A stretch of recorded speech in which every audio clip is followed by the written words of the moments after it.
Hi everyone, welcome back to my channel. तो जैसे कि आप लोगों को पता है कि हम अभी BHIC 102 के जो यूनिट्स है उन्हें रिवाइज़ कर रहे हैं एक तरह से। तो आज मैंने जो यूनिट 1 है वो भी अपलोड कर दिया है, सुबह में किस टाइम अपलोड किया है आप चैनल में जाकर के चेक कर लेना। और 2 प्रीवियसली वीडियोस भी अपलोड किए हुए हैं, एक ब्रॉन्ज एज सिविलाइजेशन के हैं, दूसरा इजिप्शियन सिविलाइजेशन का है। तो ये एक सेपरेट प्लेलिस्ट में अवेलेबल है, आप जाकर के वहाँ पे चेक कर सकते हो। अभी हम यूनिट 2 को डिस्कस कर लेते हैं, ठीक है। डिस्कशन मीन्स आपको पता है कि मैं रफली आपको बस ऊपर से बता दे रही हूँ ताकि एक रिवीजन हो जाए, और अपनी खुद की रिवीजन के वक्त जो मैं थोड़ी बहुत नोट्स वगैरह बना रही हूँ, पॉइंट्स लिख रही हूँ, वो भी मैं उसका PDF ड्राइव में डाल दे रही हूँ ताकि आप वहाँ से देख लो। अब आप यहाँ देख सकते हो, यूनिट 2 में हमें पढ़ना है biological evolution of human. Unit 1 में हमने पढ़ा था प्री हिस्ट्री एंड सोर्सेस। तो इसमें आपको मेनली जो है वो इंसान कैसे इवॉल्व किए हैं। अभी जो मॉडर्न होमो सेपियंस है, तो वो एनिमल से होमो सेपियंस कैसे बने, कैसे उनमें इवॉल्व आया, कैसे चेंजेस आए उनकी। तो ये सारी थ्योरीज कुछ जो हमारे साइंटिस्ट हैं उन्होंने कुछ थ्योरीज दी हैं, बस उन्हीं थ्योरीज को यहाँ पे हमें देखना है। थोड़ा सा बोरिंग और बहुत लेंदी चैप्टर है, तो मैं इसे शॉर्ट में आपको बता देती हूँ कि आपको क्या पढ़ना है, क्या स्किप कर देना है इसमें। अगर मैं पर्सनली बताऊँ तो मैंने बस इसे एक पेज में लिख लिया है, इसकी जो भी चीज़ें मुझे लगी कि इनसे क्वेश्चन आ सकते हैं। इंट्रोडक्शन पार्ट स्किप कर देना, कोई ज़रूरी नहीं है पढ़ने के लिए। यस, थ्योरीज ऑफ इवोल्यूशन, यहाँ पे आप देखो सबसे पहले प्री डार्विनियन थ्योरी। तो डार्विन के आने से पहले जिन लोगों ने जो भी थ्योरीज दी हैं उनके बारे में यहाँ पे दिया हुआ है, तो इस वाले पार्ट को आप करना। लाइक ग्रीक फिलोसफर्स में आपके एरिस्टोटल, हेरोडोटस और Empedocles, if I am not wrong. हाँ, तो ये लोग हैं, इन्होंने कुछ थ्योरी दी है, ग्रीक फिलोसोफर्स है। लाइक एरिस्टोटल ने कहा कि वो अडेप्टेशन के थ्रू इवॉल्व किए हैं। देन एरिस्टोटल ने ही एंथ्रोपोलॉजी टर्म दिया जो कि आपने यूनिट 1 में पढ़ा था। और बाकी की जो 2 हैं उन्होंने भी सेम चीज़ कहा कि ये जो अडेप्टेशन जिनका अच्छा होता है, जैसे जैसे वो न्यू एनवायरनमेंट के साथ अडॉप्ट करते जाते हैं वैसे ही वो चेंजेस आती जाती है उनमें, और वो फर्दर लाइक इवोल्यूशन होता है उनमें। तो ग्रीक फिलोसफर्स की कुछ थ्योरी है जिसमें एक थ्योरी ऑफ स्पॉन्टेनियस जनरेशन और एबायोजेनेसिस भी है। लाइक कि कुछ ऐसा सोचा जाता था कि जो पहली जो लिविंग चीज़ आई है वो किसी इनऑर्गेनिक या फिर आप क्या कह सकते हो उसे इनएनिमेट मैटर से वो निकली है। लाइक आपका रॉटन स्लाइम हो गया, ड्राई वुड हो गया, कुछ रॉ मीट पीसेस हो गए, मैन्योर हो गया, कोई भी ऐसी चीज़ है उनसे पहली जो लाइफ है वो जनरेट हुई है। तो ये आपका है theory of spontaneous generation. Then theories of medieval times है। मेडाइवल टाइम्स में लाइक जो आपका Christian theory of special creation है। मेडाइवल में आपको पता है मेडिवल पीरियड जब चल रहा था होल वर्ल्ड में, तो क्रिश्चियनिटी उस वक्त पीक पे थी। तो क्रिश्चियन थ्योरी भी है एक इवोल्यूशन को लेकर के कि जितने भी लोग हैं, जितनी भी लिविंग बींग्स है, उन सबको गॉड ने 6 डेज के अंदर सुपर पावर से बनाया है। तो ये एक थ्योरी ये भी एक दी जाती है जो कि एक रिलीजियस थ्योरी है, और इसके एक स्ट्रॉन्ग सपोर्टर जो थे वो फादर सोरेस थे। ये थोड़ी सी चीज़ें याद करना। उसके बाद है theory of eternity of present condition. इस थ्योरी में कहा गया है कि जो जैसा बना है वैसा ही अभी है और वैसा ही आगे वाले फ्यूचर जनरेशन तक रहेगा। जब तक दुनिया रहेगी तब तक वो वैसा ही रहेगा, कोई चेंजेस वगैरह कुछ नहीं होते हैं। जैसे इंसान बने हैं, जैसे हम लोग आज हैं, वैसे ही कल थे और आगे आने वाले कल में भी वैसे ही रहेंगे। देन आता है यहाँ पे थ्योरीज ऑफ ऑर्गेनिक इवोल्यूशन। तो यहाँ पे आपको कुछ चीज़ें पढ़नी होगी। लाइक आपके कार्ल लिनियस जो है, इन्होंने एक बुक पब्लिश की थी, इमॉर्टल वर्क, जिसका नेम है सिस्टमा नेचरे। इसके अकॉर्डिंग जो है वो बाइनरी नॉमेनक्लेचर स्टार्ट किया गया लिविंग बींग्स का, जिसमें कि लैटिन नेम्स प्रोवाइड किए जाते हैं। एक जो है वो जीनस रहता है, दूसरा जो है स्पीशीज़ रहता है। लाइक एग्जांपल लेते हैं होमो सेपियंस। तो होमो जो है वो जीनस का नेम है और स्पीशीज़ का जो नेम है वो सेपियंस है। तो ऐसे ही ह्यूमंस को नेम पड़ा होमो सेपियंस। तो इनकी बुक के थ्रू ही ये जो नोमेनक्लेचर था, इंसानों को नाम देने वाला जो साइंटिफिक नेम है देने का प्रोसेस स्टार्ट किया गया था। बस इनको देखना, और ये जो है बाकी के इनको आप स्किप कर सकते हो। लाइक एरास्मस डार्विन जो थे, ये भी चार्ल्स डार्विन के ग्रैंडफादर थे। अगर आप बायोलॉजी स्टूडेंट हो तो आपको पता होगा डार्विन की थ्योरी अच्छे से, और नहीं है तो घबराने की ज़रूरत नहीं, बहुत ईजी है, आप तुरंत समझ जाओगे। ठीक है, ये कॉमेटो डे बफोन और एरामस डार्विन को स्किप कर देना। देन आप लैमार्क के ऊपर आ रहे हो। लैमार्क जो है वो एक फ्रेंच नेचुरलिस्ट हैं। इन्होंने भी अपनी खुद की इवोल्यूशन की थ्योरी दी, और इनके अकॉर्डिंग कहा जाता था कि एक्वायर्ड नेचर के थ्रू इवोल्यूशन हुआ। ठीक है, सबसे इसका बेस्ट एग्जांपल है जिराफ।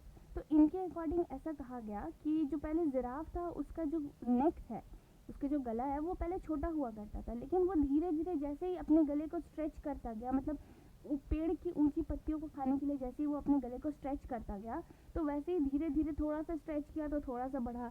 देन फिर नेक्स्ट उसके जो बाल बच्चे आए उनका नेक जो था वो थोड़ा बढ़ा हुआ था, फिर उनके बच्चों ने जो फिर स्ट्रेच करके और ऊपर की पत्तियों को खाने की कोशिश की, तो उनके जो बच्चे हुए तो उनका नेक जो है और बढ़ा हुआ। तो इस तरह से वो ट्राई करते गए और जो नेक जो है वो उनका बढ़ता गया। तो ये हो गया कि एक एक्वायर्ड नेचर। इनकी थ्योरी भी काफ़ी पॉपुलर है, कई बार क्वेश्चन आ जाता है इसके ऊपर, लैंडमार्क की थ्योरी। तो बस इसमें ही है, जिराफ का एग्जांपल याद रखना कि एक्वायर्ड नेचर के थ्रू चेंजेस होते हैं, इवोल्यूशन होती है। Use and disuse of organ, acquired characteristics are inherited. Like कि इसका एक दूसरा एग्जांपल भी ले लो, मैं कॉमन लैंग्वेज में बताती हूँ कि मैं खाना हाथ से नहीं खाती हूँ, मैं चम्मच से खाती हूँ, ठीक है। तो मेरी जो नेक्स्ट जनरेशन होगी वो भी हाथ से नहीं खाएगी, वो भी चम्मच से खाएगी। अगर उसने कुछ और, उसने मान लो चॉपस्टिक से खाना स्टार्ट कर दिया, तो उसकी जो नेक्स्ट जनरेशन है वो भी चॉपस्टिक से खाएगी। तो ऐसे उनका मानना था कि एक्वायर्ड नेचर के थ्रू इवोल्यूशन होता है, और किस तरह से हम अपने ऑर्गन्स को यूज़ डिसयूज़ करते हैं, ये सारी चीज़ें। तो लैंडमार्क की थ्योरी में जिराफ का लॉन्ग नेक याद रखना, बस इतना ही है, बाकी आप बना के खुद से लिख सकते हो। और ये सारे जितने जो आपके दिए हुए ना, ये जॉर्ज क्यूवियर, चार्ल्स लील, इनकी थ्योरी पढ़ना उतना ज़रूरी नहीं है, आप स्किप कर सकते हो। देन आप आ जाओ डायरेक्टली डार्विनिज्म पे, ठीक है। चार्ल्स डार्विन के ऊपर, इन्हें फादर ऑफ इवोल्यूशन कहा जाता है अगर मैं गलत नहीं हूँ तो। इनके अकॉर्डिंग जो था, जो भी स्पीशीज़ का ओरिजिन हुआ है वो नेचुरल सिलेक्शन के थ्रू हुआ है। अब जब भी आपको डार्विन थ्योरी के ऊपर लिखने आएगा, मैंने बायोलॉजी में इसे काफ़ी डिटेल में पढ़ा, तो मैं सिंपल टर्म में बताती हूँ। डार्विन की थ्योरी का मतलब ये है कि जो फिटेस्ट है वही इस नेचर के अकॉर्डिंग की चेंजेस जो हो रही है एनवायरनमेंट में, जो उसमें फिट हो जाता है, खुद को चेंज कर लेता है, वही सर्वाइव करता है। अब इसका एक एग्जांपल लेते हैं, हम लोग अभी एक वार्म टेम्परेचर वाली एरिया में, ओके। तो जैसे ही हम मान लो नॉर्थ पोल की तरफ जाते हैं, तो वहाँ पे पूरा जो हमारा इन्वायरमेंट है वो चेंज हो जाता है, पूरी तरह से सारे सराउंडिंग बदल गया। तो हम अगर उसमें खुद को सर्वाइव कर सकते हैं, अगर हम फिटेस्ट हैं उसमें सर्वाइव करने के लिए, तो हम वहाँ पे सर्वाइव कर जाएंगे और हमारी बॉडी उस हिसाब से चेंज हो जाएगी। लेकिन अगर हमारे अंदर ये कैपेबिलिटी नहीं है कि हम उतनी ठंड में वहाँ पे सर्वाइव कर सकें, तो अल्टीमेटली क्या होगा, हम मर जाएंगे। तो ये हो गया नेचुरल सिलेक्शन की थ्योरी, डार्विनिज्म जिसे हम कहते हैं, Darwin theory of natural selection. इनकी बहुत फेमस बुक है ओरिजिन ऑफ स्पीशीज़। बस इतना ही याद रखना है, नेचुरल सिलेक्शन, नेचर सेलेक्ट करती है, जो फिटेस्ट है वही सर्वाइव करेगा, जो फिटेस्ट नहीं है वो मर जाएगा, और ऐसे ही इवोल्यूशन होते जाता है। यहाँ पे 2 मेजर इन्फ्लुएंसेस है ऑन डार्विन, ये वाले बॉक्स को थोड़ा सा देखो। एक है Malthus and his theory of population. Population में इन्होंने क्या बताया है कि धीरे धीरे पॉपुलेशन जो है वो ग्रो कर रही है, डबल होती जा रही है, और फूड प्रोडक्शन जो है वो कम होते जा रहा है। और एक एसी वगैरह भी इन्होंने पब्लिश किया इस टॉपिक पे। एक दूसरे जो है वो अल्फ्रेड रसेल वॉलेस है and his principle of natural selection, जो कि काफ़ी हद तक डार्विन से मैच करता है। तो ये दोनों आप एक बार देख लेना। देन यहाँ पे आता है Darwinism consist of 5 principles. Darwin theory की 5 प्रिंसिपल्स थे जो मैंने शॉर्ट में आपको बता दिया। ओवर प्रोडक्शन, वही चीज़, ओवर प्रोडक्शन हो रहा है यहाँ पे, तो जो फिटेस्ट है वही सर्वाइव कर पाएगा। अब मान लो कि एक एग्जांपल लो कि कहीं पे ये आ गई, फेमाइन आ गई, ठीक है, या फिर खाने की कमी हो गई, अकाल पड़ गया, तो जो ज़्यादा हेल्दी नहीं है, जिसकी इम्यूनिटी उतनी स्ट्रांग नहीं है, वो जल्दी मर जाएगा एज़ कम्पेयर टू दोज जो हेल्दी हैं, जो फिटेस्ट है, जो सर्वाइव कर सकते हैं उस कंडीशन में, तो वो ज़िंदा रहेंगे। तो ये हो गया, ओवर प्रोडक्शन हो रहा है, जो फिटेस्ट है वही सर्वाइव करेगा, जो नहीं है वो ख़त्म हो जाएगा। वेरिएशन, हेरिडेटरी, ये जो आपका फिटेस्ट वाला जो मैंने अपना पॉइंट बोला, उसमें जो है वेरिएशन आते जा रहा है, थोड़ा थोड़ा चेंजेस आते जा रहा है हर जनरेशन में, हेरिडेटरी चेंज हो रहा है। स्ट्रगल फॉर एग्जिस्टेंस, मतलब सर्वाइव करने के लिए लोगों को उस वक्त में भी स्ट्रगल करना पड़ता था। अगर आपसे ज़्यादा कोई स्ट्रॉन्ग है तो वो आपको मार देगा, तो आपको स्ट्रॉन्ग बनना होगा। तो जो ज़्यादा स्ट्रॉन्ग है, कैपेबल है, वही सर्वाइव कर पाएगा, और उसी के अंदर फिर इवोल्यूशन होगा और उसकी नेक्स्ट जनरेशन आएगी। जो नहीं है वो ख़त्म हो जाएगा वहीं पे। वही थ्योरी है सर्वाइवल ऑफ द फिटेस्ट और नेचुरल सिलेक्शन, जिसे आप बोलते हो मॉडिफिकेशंस ऑफ स्पीसीज।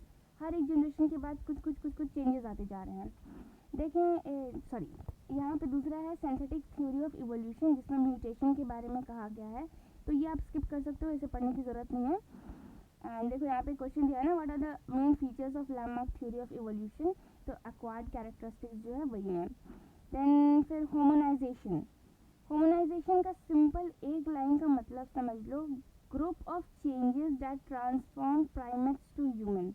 ठीक है, क्या चेंजेस हुई? ग्रुप ऑफ चेंजेस जो कि पहले ज़माने के जो जानवर वाले इंसान थे, जो जानवर के जैसे थे, वो उनको ह्यूमंस में कैसे ट्रांसफॉर्म किया गया, क्या क्या चेंजेस आए, उन्हें हम कहते हैं होमोनाइजेशन। ठीक है, मतलब इंसान के रूप में आ जाना, जानवर से इंसान बन जाना।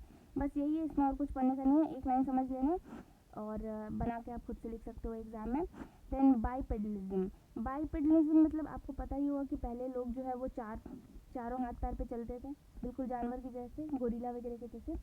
तो ये बाइपेडलिज्म जब आया तो बहुत सारे स्ट्रक्चरल चेंजेस आए ह्यूमन बॉडी में, और वो चार पैरों की जगह वो दो पैरों पे अपने खड़े हो गए और दो पैरों से काम चलने लगे, और बाकी जो दो हाथ थे उनसे वो एक्स्ट्रा काम करने लगे, जिससे वो मल्टीटास्किंग बन गए।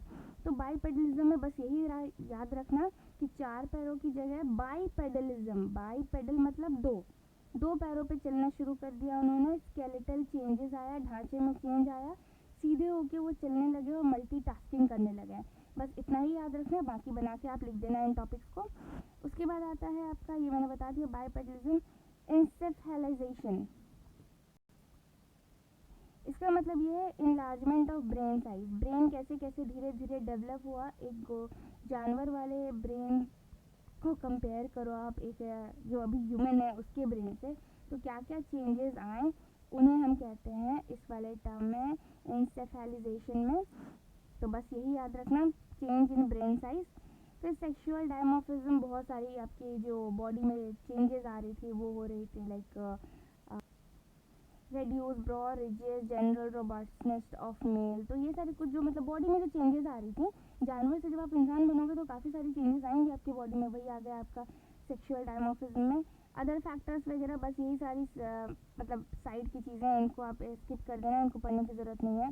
ह्यूमन इवोल्यूशन में अब आप आ जाओ, बिफोर होमो। होमो जब आपकी नेम में ऐड हो गया तो मतलब कि आप इंसान के रूप में आ गए हो, लेकिन होमो जब ऐड नहीं हुआ तब आप कहीं ना कहीं एनिमल्स के कंटेम्प्रेरी हो, एनिमल के जैसे ही हो।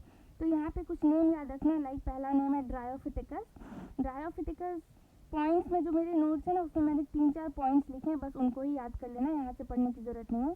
ड्रायोफिटिकस मतलब कि पूरी एप लाइक थे, मतलब कि आप कह सकते हो गोरिल्ला या चिंपांजी के जैसे थे, और ये नियरली एग्जिस्ट करते थे 2.3 to 2.6 मिलियन ईयर्स अगो, और वेल डेवलप्ड स्कल था इनका। ओके, बस मैंने इतना ही याद किया है इसमें, बाकी आप इसमें अपने से जोड़ के लिख सकते हो, अगर पढ़ना चाहो तो एक्स्ट्रा यहाँ पे पढ़ सकते हो, like canine teeth are larger than those in human but not strongly develop as those in other apes.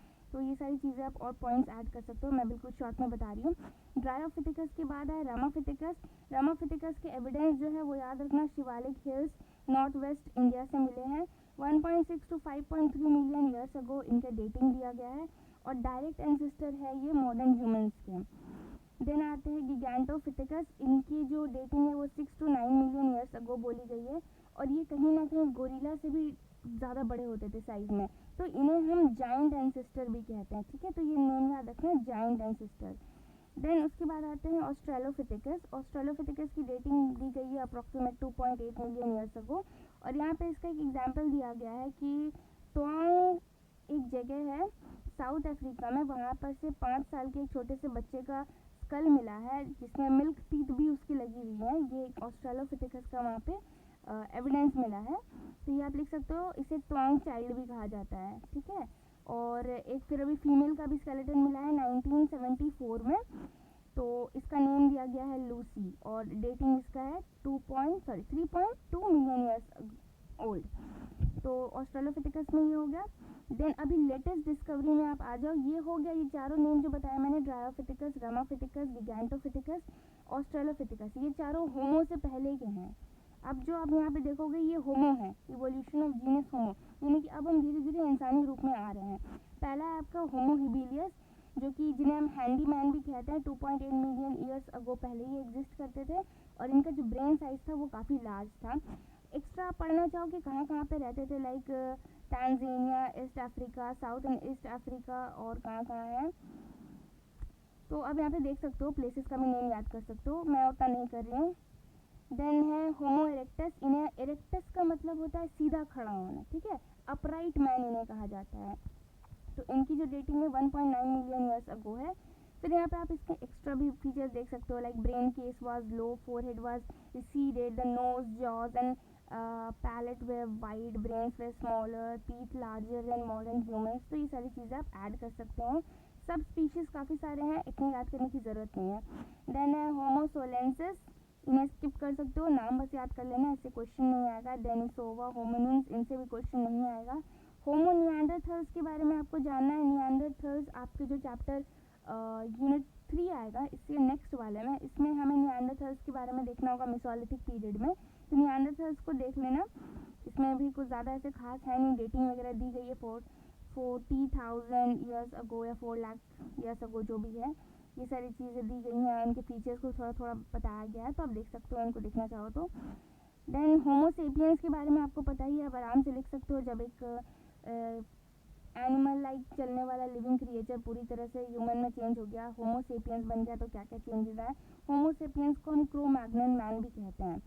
तो मैंने यहाँ पे आपको कुछ एक्स्ट्रा नाम बता दिए हैं, वो भी याद रख लेना, लाइक गिगैंटोफिटिकस, गिगैंटो मतलब जी से है तो जाइंट, जाइंट एंसेस्टर हो गया हमारे गिगैंटोफिटिकस। ऑस्ट्रेलोफिटिकस में ट्रॉन्ग चाइल्ड जो है वो नाम याद रखना, एक एग्जाम्पल है। होमो हिबिलियस, इसे हम हैंडी मैन कहते हैं। होमो इरेक्टस को हम अपराइट मैन कहते हैं, और होमो सेपियंस को हम क्रो मैग्नन मैन भी कहते हैं, ठीक है, ये हो गया। देन आगे आपका समरी पढ़ लो एक ओवरऑल चैप्टर का व्यू लेने के लिए, बस इतना ही आपको पढ़ना है। और बीच की जितनी भी चीज़ें आप सब स्किप कर दो, उन्हें पढ़ने की ज़रूरत नहीं है, उनसे क्वेश्चन नहीं आएंगे। जो मेरी थोड़ी बहुत लिखी हुई नोट्स है वो मैं अपलोड कर देती हूँ ड्राइव में, वहाँ से देख लेना। क्वेश्चन पेपर भी मैं, एक क्वेश्चन पेपर है मेरे पास, वो भी मैं अपलोड कर लूँगी, उसे सॉल्व कर लेना, क्वेश्चन देख लेना वहाँ पर कैसे आता है। और नेक्स्ट वीडियो यूनिट 3 जल्दी ही अपलोड हो जाएगा। Thanks for watching, bye.